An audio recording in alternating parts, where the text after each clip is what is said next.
जी sir, मैं बिहार मोतिहारी से बोल रहा हूँ। हुँ, सर, मेरा सवाल है कि नायका का 1000 है शेयर मेरे पास 166 के रेट पर। हुँ। और इसको मैं कब तक होल्ड कर सकता हूँ, इसमें आगे क्या पॉसिबिलिटीज है?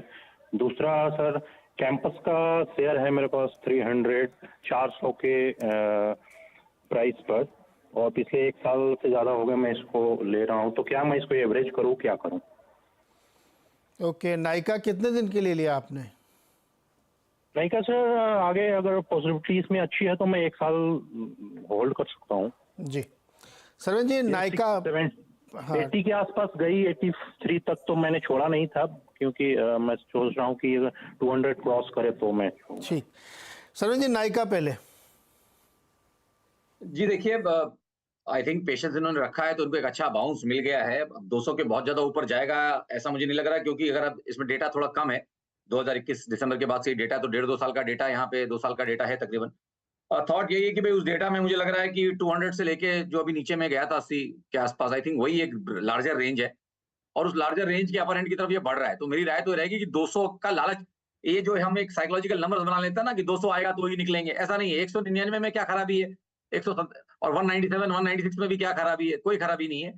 कहीं जहां पे बाउंस मैच्योर हो वहां इनको निकलना चाहिए, भले ही वो रेंज 190 180 की भी क्यों ना हो। तो आई थिंक मेरे हिसाब से 185 190 के बीच में कहीं आता है तो इनको थोड़ा सा यहाँ पे प्रॉफिट बुक करना चाहिए।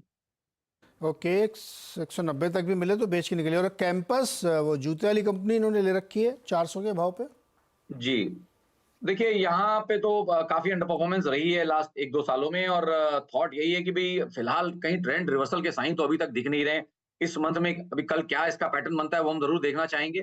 तो नेक्स्ट वीक में चाहे तो दोबारा राय लें, बट फिलहाल मुझे लगता है कि भाई जहर काफी हद तक निकल गया ना, 80-90% और 200-210 की रेंज में अच्छे सपोर्ट यहाँ पे आ गए हैं। तो फ्रॉम हेयर अगले 6-9 महीने के लिए अगर ये 200-210 होल्ड रखता है तो मेरे मेरे ख्याल से 270-280 का पुल बैक तो एक यहाँ पे बन रहा है। 300 के बहुत ज्यादा ऊपर जब तक नहीं जाएगा तब तक नई जान, नया जोश नहीं आएगा।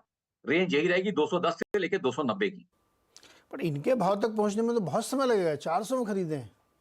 नहीं, इनका भाव तो मैं कह रहा हूँ काफी अंडर परफॉर्मिंग स्टॉक है, और आई थिंक इतना इस ट्रेड में खड़े क्यों रहे मुझे नहीं मालूम, क्योंकि इनका कहीं बीच में एक स्टॉप लॉस होना चाहिए था। एक 15-20% का स्टॉप लॉस आप किसी पोजिशनल ट्रेड में भी बिल्कुल लगा के चलना चाहिए।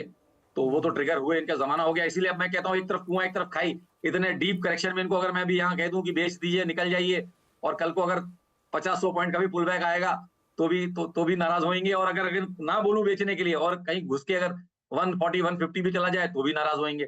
तो आई थिंक उछालो में एक बार इसमें राय लें। मुझे लग तो रहा है कि 210 200 को होल्ड रखेगा 6 महीने के लिए, और ऊपर में 280 290 जाएगा। उस समय डिसाइड करेंगे कि बेचना है कि नहीं बेचना है, या लॉस बुक करके निकलना है तो निकल सकते हैं।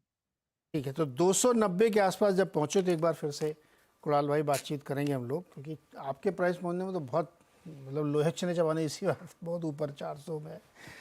एनीवे, एक